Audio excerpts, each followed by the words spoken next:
Welcome back to Titan Academy. In this video, we will cover alignment and spacing. We will discuss the automatic guide, the rulers and guidelines, alignment style properties horizontal and vertical, aligning a single element versus aligning multiple elements, and setting equal space between elements.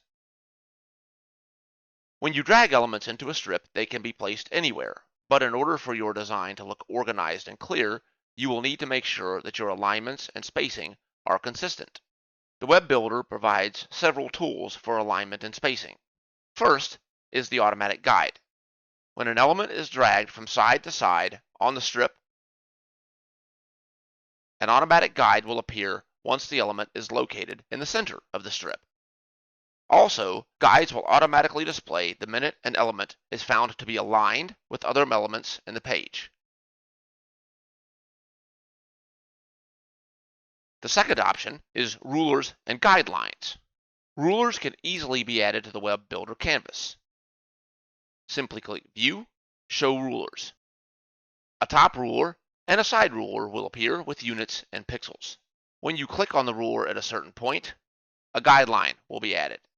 You can move the guideline either by dragging it or by typing its position in pixels. Elements will stick to these guidelines when they are dragged close. Notice that in a left to right layout, the elements will stick from their left side and their top side. In a right to left layout, they will be sticky on their right side.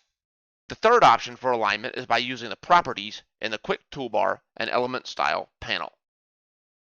When you make a selection on the canvas, you will see the alignment options in the Quick Toolbar. These options include horizontal alignment and vertical alignment.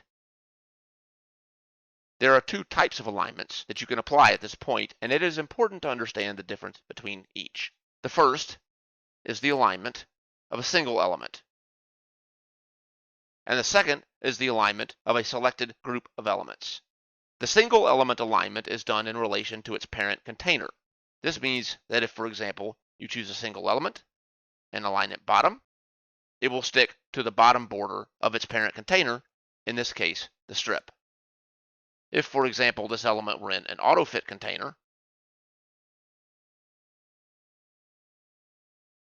then alignment would be done in respect to that auto-fit container.